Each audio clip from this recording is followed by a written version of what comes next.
Everyone. It's a pleasure to be back here this year to see some familiar faces that I had a chance to meet at the first conference, and also some new faces. It's really expanded this year, so it's a pleasure to be here. I'm Nicole Ozer. I'm the Technology and Civil Liberties Policy Director at the ACLU of Northern California. I'm based right here in San Francisco. And I'm one of a handful of attorneys nationwide for the ACLU that work just on privacy and free speech and new technology. And digital books has actually been an area that I've been working on in a variety of capacities for about 3 years. I'm hearing... It has felt like about 6 years, so it's good to have an echo. This work I really got started in this work with the Google Books case. We actually represented, along with the Electronic Frontier Foundation and the Samuelson Clinic at Berkeley, a group of publishers and authors that were really concerned about the lack of privacy and free speech protections in the Google Book Search service, and wanted to object to the settlement to ensure that there were better privacy protections in terms of data collected, data retained, and most importantly, how the government and third parties were going to be able to access information about what they as authors and publishers were reading and also what their readers were reading, particularly folks that were writing about things that were somewhat controversial at times, whether it be about politics or healthcare. So we represented a group of authors and publishers and booksellers in that case to really bring up issues of privacy. I've also been working increasingly with book services who are wanting to think about these issues and bake in privacy and free speech protections so that they're not stuck between their customers and potentially government demands. So that's an area that as digital books and digital book services has rapidly grown, more people are looking to talk about these issues and try and bake in some of these privacy and free speech protections. And then the third thing, which I started talking about last year, was to really try and update current electronic privacy laws to make sure that there were strong protections for book providers, to make sure that if the government or third parties did come knocking, that there would be robust protections to be able to push back against these demands and not be in a position to have to turn over information in compelled disclosure. And so have worked for the past year on a bill, a piece of legislation here in California, which I'll talk more about, that I have good news about this year. So, you all know far more than I do just what the rapid development of digital books has been just in the past year, but certainly since I started looking at this issue 3 years ago. And one of the issues that we've been looking at as the ACLU is the fact that when you move from the physical book to the digital book, there really is a lot more capacity to be able to collect and retain very granular data about people, about what they're reading, about what pages they're reading, about what they're annotating. And one of the questions is, what are companies doing with this data? Are they collecting this data? Are they trying to monetize this data? And so there's a lot of questions that come up about privacy and free speech. We find a lot of times that the data is available for collection, but they're not really thinking long-term that if they collect it, who will come and ask for it, or how will it be used? Online privacy has been such a hot topic in the last couple of years. You can hardly open up the newspaper without seeing an article about Facebook or Google or many other companies in terms of user control, how data is being used, how it's being disclosed.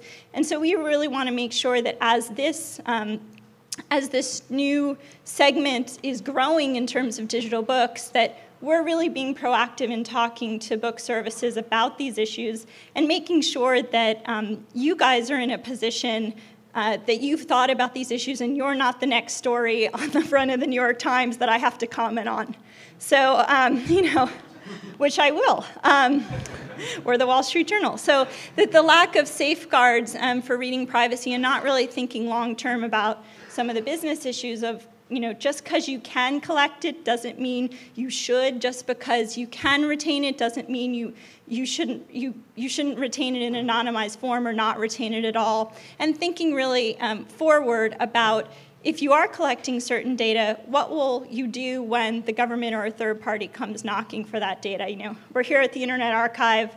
The government has come knocking here before, and the ACLU has helped to defend against those national security letters and other issues. So if you build it and if you collect it, they will come, whether it's government demands, divorce cases, negligent cases, you name it. If you've got data about who people are and what they're reading, it's amazing what lawyers and government officials can decide is useful to what they want to do in their work.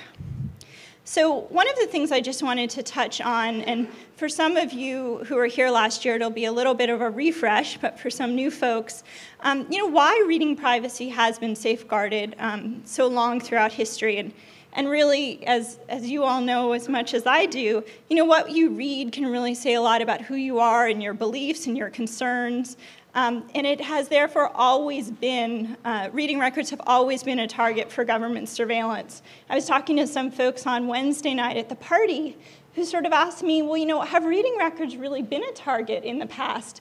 Are we seeing companies getting these kinds of demands? And I actually brought a short document that we produced this past year called Who Wants to Know What You're Reading? And it's on the front table here, which sort of goes through a few examples in pretty recent history about demands to companies about reading records, whether it be major demands to Amazon or to physical bookstores for reading records. So we saw it in the 50s, we certainly saw it in the 60s, and we've seen it post 9/11 that reading records are a really large target for government surveillance and for third-party compelled notice. So reading privacy has long been safeguarded in a lot of different ways. As I mentioned, when there were physical books, it was much harder to get a lot of data about people. You didn't have the kind of granular data that is possible with digital books, where you really can know who that person is and what they're reading down to very, very small details. But constitutional protections have always been a really strong safeguard as well, and I'll talk a little bit about that. Statutory protections in each state with state confidentiality laws.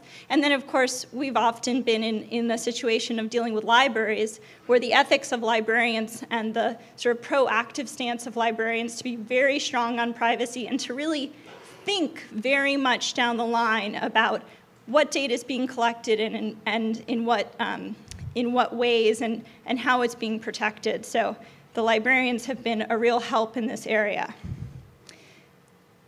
So, as we're building out these new services, which I think are amazing, to be able to read digital books, to be able to carry books, thousands of books with you on a trip or around the world, to be able to share information with your friends so quickly about what you're reading and what's really interesting. But we really need to think about the other sides of those issues and the privacy and free speech issues. As I said, we've been talking increasingly with book services about how they can develop robust protections related to what they collect, user control related to the data, and also how to really build in standards in their privacy policies and in their terms of use related to disclosure. Things like not having your privacy policy just say, we will respond to legal process, but actually say, we're going to require a warrant. We're going to provide notice to our users when there's been a government demand. And some of those things we actually talk about in more detail in a white paper that we produced last year on digital books. There's postcards in the front that have the URL to that, where we talk about some of the issues that I'm sort of highlighting in today's presentation, and then tips for business book services on how to bake in some of these protections.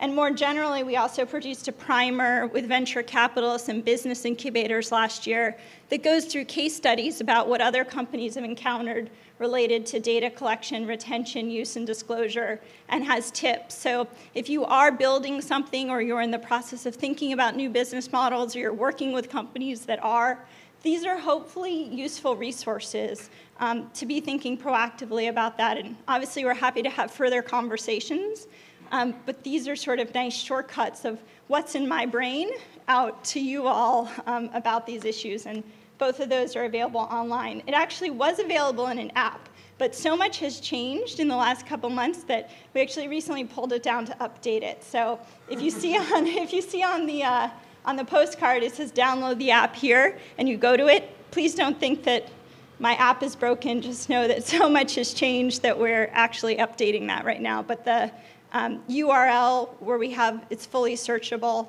and all of the current case studies are on there and tips. So there's actually some good news on this issue. In a lot of areas in electronic communications and online privacy, the law is pretty outdated, and there are often not very good protections for the data that you all are collecting to be able to push back against government demands for that information. But reading records have actually had a very long history of constitutional protections, not just from the privacy side, but from the free speech side as well. And so you actually have an incredibly good shield and sword against government demands coming to ask you for information. From the 50s, from more recently when Kramer Books was asked for information related to the Monica Lewinsky cases, the court said clearly this is protected by the First Amendment. There's a high standard for accessing these book records. Tattered Cover, which was a case in Colorado where law enforcement tried to access records from Tattered Cover Bookstore. The Colorado Supreme Court said that under the Free Speech Amendment of the Colorado Constitution, there was a very high standard for accessing book records. They said it required a warrant plus an adversarial hearing, notice to you all, the providers, and a showing of compelling need for that information. One of the examples that we have on our document about demands for information also involves an Amazon case where Amazon was, over 20,000 records were demanded of Amazon related to reading records, and Amazon pushed back, said that this was constitutionally protected material, and the court in 2007 agreed that, there had to be a very high standard for access to this information. This issue came up again with Amazon this past year. The North Carolina government demanded that Amazon turn over, and this is not a typo, 50 million purchase records. 50 million purchase records because the North Carolina government wanted to audit Amazon to see if they were paying taxes. But of course, many of these purchase records included books and videos that people had purchased.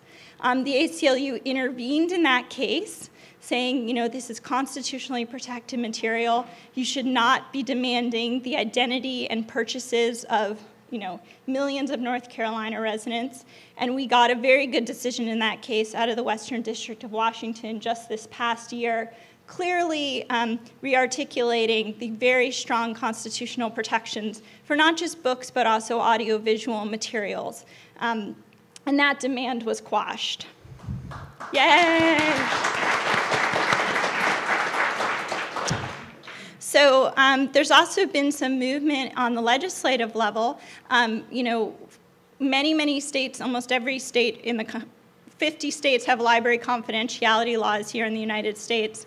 And here in California, our library confidentiality law was updated this year to update the definition of registration and circulation to include electronic records. That was SB 445 by Senator Simitian, who represents the Silicon Valley. So there's been some movement in reader privacy on both the library side, but very exciting for me personally was our movement in terms of actually passing the first Reader Privacy Act for the digital world here in California this past year.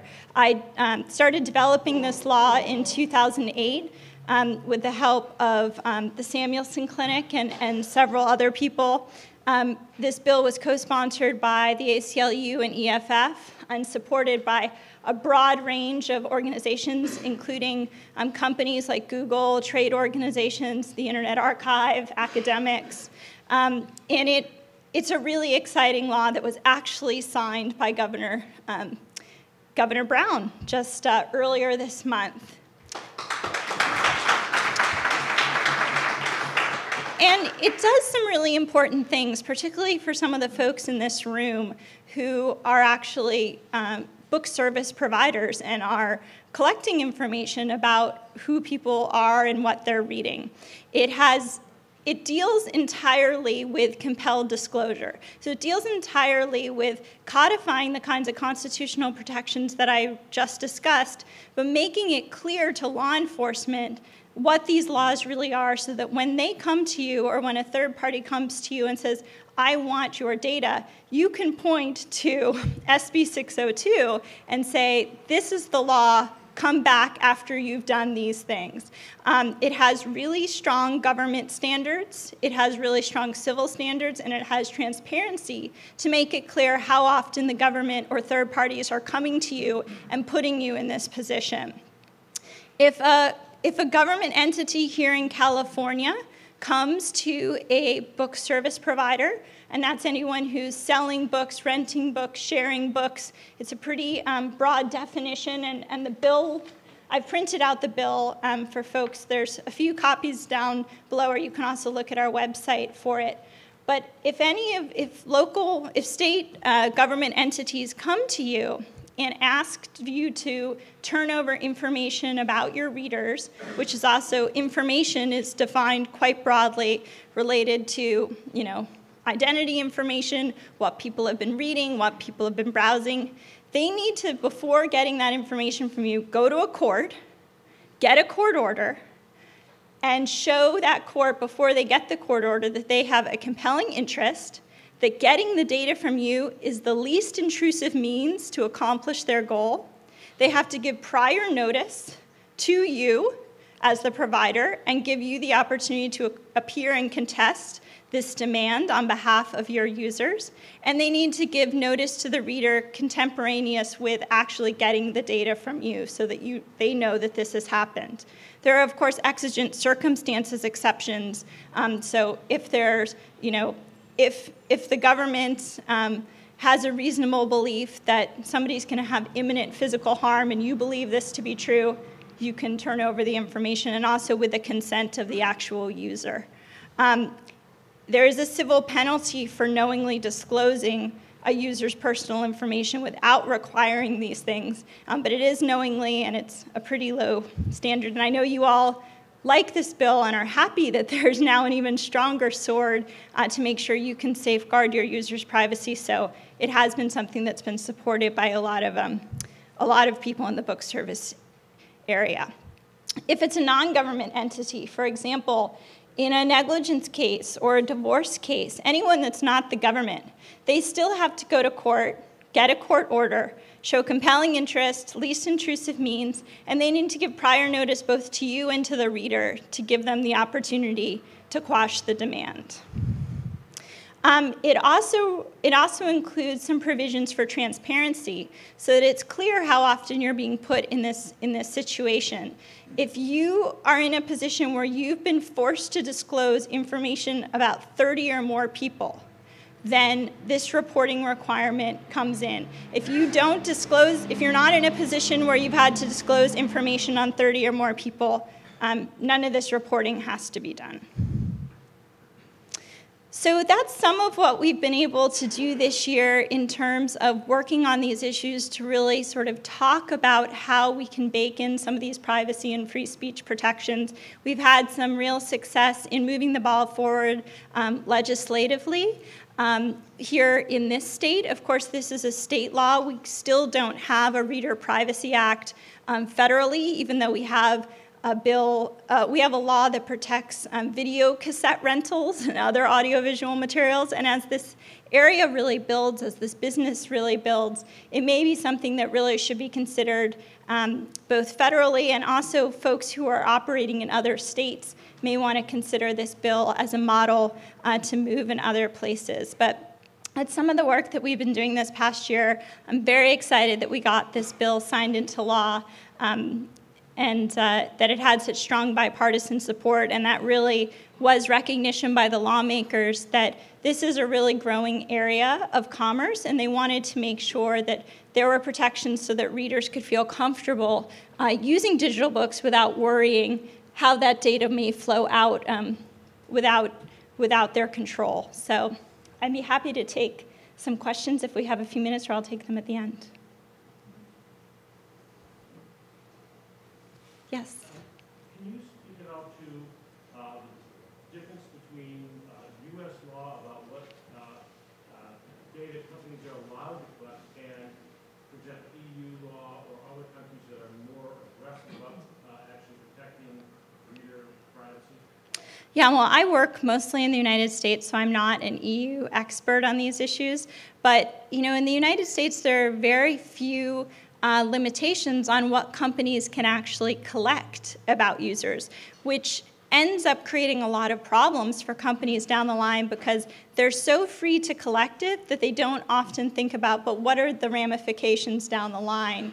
If I do collect all this data, if I collect data about who somebody is and what they're reading, and I retain that data, what may happen in terms of government demands later. So, the U.S. doesn't have comprehensive privacy legislation. There are over a dozen bills that have been introduced in Congress this year related to data privacy. There's some movement in the U.S. about some do not track legislation related to what can be collected about people who are online. But currently, it's pretty much an open field in terms of what can be collected under the law, but that doesn't mean it's good long-term for the business. If users realize that using your service means that there's very little control over their information, there's market pressure there, and then there's also, if you do collect it, then you've got it, and you may have some other problems.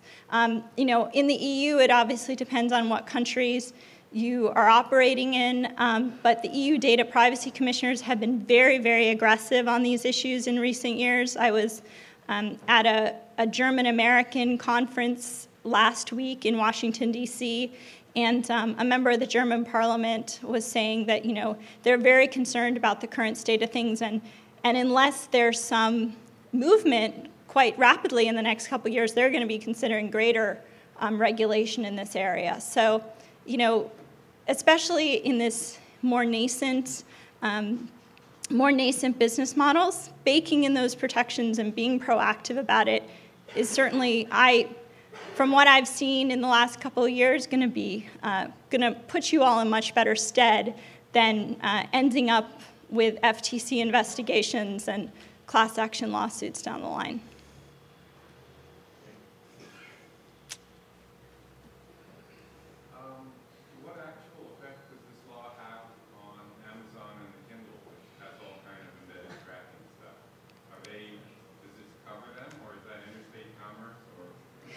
So this law is relatively narrow in its scope in that it addresses compelled disclosure and creating the standards for when a government or a third party comes to a company and says, we want the data that you have.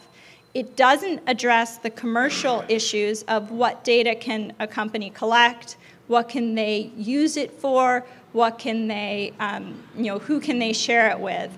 And that's obviously an entirely other issue, and one that, unless companies are being proactive and thinking about these things and making customers feel confident and comfortable with how their data is being used, you will probably see some movement in legislation in that area. But this bill was sort of a narrow first issue, but there's, the ACLU is not a consumer protection organization. We really are about the intersection of government and the ability to keep your private lives private. And so that's why you see the ACLU, focused on this as an initial issue. But many of the consumer groups that we work with more closely, one of their major concerns is, what about the other half?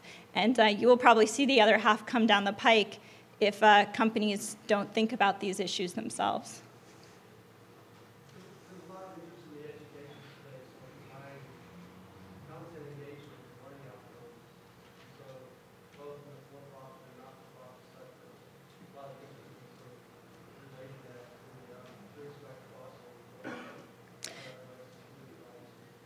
Yeah, I mean, we see, the ACLU, we work on everything from privacy and free speech to racial justice issues and, school push out. And so we see a tension in terms of data collection that schools want and educational organizations want in terms of being able to see longitudinal growth and the privacy of students and or their families. And I think that those things really need to be carefully considered in terms of what data you're actually collecting and how you're actually storing that data in terms of if it's linked to identity, if it's so-called anonymized, which there's a lot of conflict about whether or not anonymization really works or not. But that's an area that if you're working in,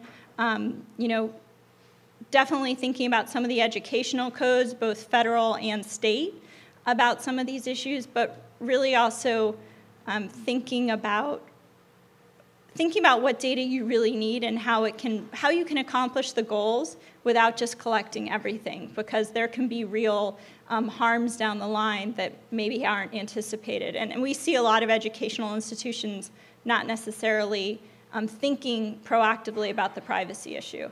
So if you're working in that area, the primer and the digital book paper will be some good information on starting some of that conversation. Mm-hmm. There's been this awful legislation recently proposed for requiring data retention by ISPs, and I'm wondering to what degree, if we're network book publishers, we end up being ISPs and falling underneath that sort of the nightmare scenario on the other side of the tracking it being required to track it. Yeah, I mean, the ACLU, we have been incredibly engaged in these conversations, both on the federal level and on the state level. There's a lot of good legislation that's being proposed right now, including an update to the Federal Electronic Communications Privacy Act of 1986, which would update the kind of standards for government access to data held in databases. But Washington is aflood with conversations about cybersecurity and data retention. There's all sorts of bills that are floating around, which organizations like ours and other civil liberties groups and also businesses are not supportive of. And that will be an area where we need everyone's help to update these laws in a positive way and to push back against efforts to really undermine the ability of the internet to remain the kind of vibrant platform for speech and anonymity that it is today. I mean, bad things happen in Washington much faster than sometimes good things. And but our ability to create change in the positive and push back against the negative is really reliant on people understanding the issues and getting engaged in it. And our work in digital books is part of a larger online privacy campaign that we launched out of Northern California a couple of years ago called Demand Your .rights. And at .rights.org, we have many resources, including all these white papers and primers, but also action items. We have a blog. We have a Twitter stream at .rights. And so if you are interested in what we're doing on these issues and how you can help us to move these issues along, please join us in working on those things. We definitely need you. We would not have gotten this Reader Privacy Act passed without the support of book services, and it's a great opportunity in this area to have a lot of common ground and move things forward.